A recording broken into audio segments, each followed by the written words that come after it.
मजलिस इत्तेहादुल मुस्लिमीन चाहती है कि सीमांचल डेवलप हो, सीमांचल के लोग मजबूत हो, सीमांचल के लोगों का लाइफस्टाइल चेंज हो, यहाँ के बच्चों का मुस्तकबिल बेहतर हो।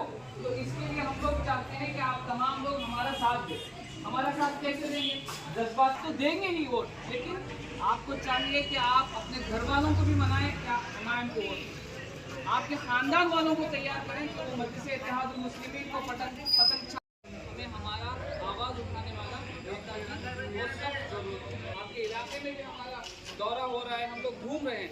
बहुत ही ज़्यादा जो है गुर्बत है, बहुत ही ज़्यादा जो है मसाइल हैं, जो बेसिक नीड्स कहा जाता है, जो छोटी मोटी चीज़ें हैं वो तक भी नज़र नहीं आती। रात हो जाता है तो स्ट्रीट लाइट नहीं है, रोड सही तरह से नहीं है, तो पानी के अंदर देखते हैं कि पानी सही तरह से साफ़ नहीं है। तो बहुत सारे परेशानियाँ सीमांचल के लोगों के साथ हैं। तो अगर इस असदुद्दीन ओवैसी साहब ने हमें यहाँ की जिम्मेदारी दी है कि हम लोग यहाँ पे जाएं और पार्टी का प्रचार करें, तो उसके लिए हम लोग यहाँ पे आए हैं। जिस स्टेट से, जिस राज्य, अगर आप हमारा साथ देंगे, हमारे खातिर आप लड़ेंगे, पतंग छाप पर वोट डलवाने के लिए आगे आने वाली लड़ाई लड़ने की जिम्मेदारी वो मजलिस इत्तेहादुल मुस्लिमीन की होगी। आप तमाम लोग वाकिफ हैं कि पार्लियामेंट में आपकी आवाज़ उठाने वाला कौन है? बैरिस्टर असदुद्दीन ओवैसी साहब आपकी आवाज़ उठाते हैं। सीमांचल को कोई पहचानता नहीं था हिंदुस्तान में, लेकिन जब असदुद्दीन ओवैसी साहब यहाँ पे आए, यहाँ की आवाज़ उठाए, तो आज पूरा भारत आप लोगों को जानता है।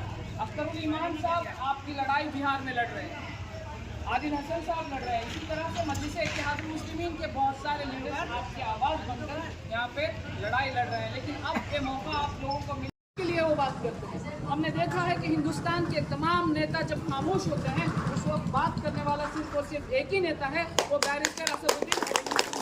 तो हम लोगों ने देखा कि ट्रिपल तलाक आया तो कौन बात किया? बैरिस्टर असदुद्दीन ओवैसी साहब बात करते हैं। CAA NRC का मामला आया तो कौन बात करते हैं? बैरिस्टर असदुद्दीन ओवैसी साहब बात करते हैं। जब वक्त का मामला आता है तो कौन बात करते हैं? बैरिस्टर असदुद्दीन ओवैसी साहब बात करते हैं। आज मजलिस इत्तेहादुल मुस्लिमीन सिर्फ मुसलमानों की आवाज़ नहीं, हर पिछड़े तबके की आवाज़ है, दलितों की, आदिवासियों की, हर पिछड़े तबके की मजलिस इत्तेहादुल मुस्लिमीन आवाज़ बनकर उभर रही है। तो इस आवाज़ को मजबूत हम लोग हमारे वोट से करेंगे। हम अपना भी वोट डालेंगे, हमारे दोस्तों को भी डलवाएंगे, हमारे ख़ानदान वालों को भी डलवाएंगे। तो आप तमाम से और एक मरतबा मैं गुजारिश करता हूँ कि जो भी अफवाहें आएंगी उन अफवाहों को आप कान नहीं देंगे, बल्कि आपका काम सिर्फ और सिर्फ होगा कि जो आपकी पार्टी है मजलिस इत्तेहादुल मुस्लिमीन, ये आपकी पार्टी है, ये अगर मजबूत होती है तो आप मजबूत होते हैं, ये अगर आपकी आवाज़ होगी।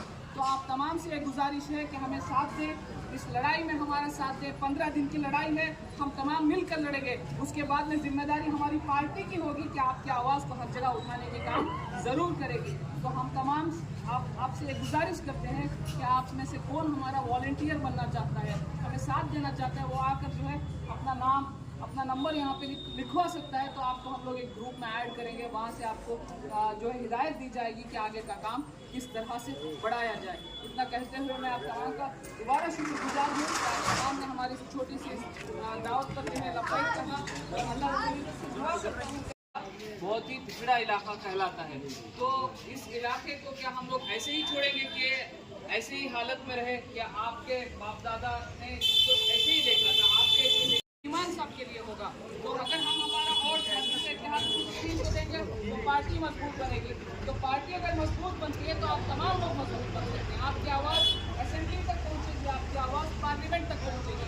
तो ये बात जो हमें हमारे घर के ख़वातीन तक भी पहुँचाना है कि हमें पतंग छाप पर वोट देना है। हमारा हर रिश्तेदार इस बात से वाकिफ़ हो कि मजलिस इत्तेहादुल मुस्लिमीन क्या है, मजलिस इत्तेहादुल मुस्लिमीन की लड़ाई क्या है। तो इस बात को ध्यान में रखते हुए कोई भी जो है अफवाहों को आप कान ना दें, उन अफवाहों को ना सुने।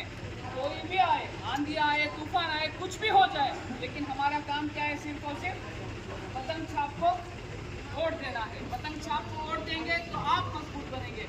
अगर इस बार भी आप इस मौके को गंवाएंगे तो फिर 5 साल के लिए हमारे पास वो मौका नहीं होगा। फिर वही रोना होगा कि सीमांचल पिछड़ा है, सीमांचल पिछड़ा है। पिछड़े की रोने से कुछ भी नहीं होगा, बल्कि मौका हमारे पास जो मिला है इसको सही तरह से इस्तेमाल करना है और इस लड़ाई को लड़ना है और जीतना है। और जो जीत होगी वो कैंडिडेट की जीत नहीं होगी, वो आपकी जीत होगी और वो जीत मजलिस इत्तेहादुल मुस्लिमीन की जीत होगी। वो जीत बैरिस्टर असदुद्दीन ओवैसी साहब की जीत होगी। बैरिस्टर खुदा की और नबी सल्लल्लाहु अलैहि वसल्लम की लानत हो। मेरे दोस्त, इस पार्टी के बैनर तले अगर आए हुए हैं तो जनाब बैरिस्टर असदुद्दीन ओवैसी साहब की हक और पार्टी के साथ कंधे से कंधे मिलाकर, और जब तक ये पार्टी के अंदर इंसानियत और इंसाफ जिंदा रहेगी, हम और आप कदम से कदम मिलाकर लड़ेंगे। यही सब अपनी बातों को खत्म करते हैं। अस्सलाम वालेकुम।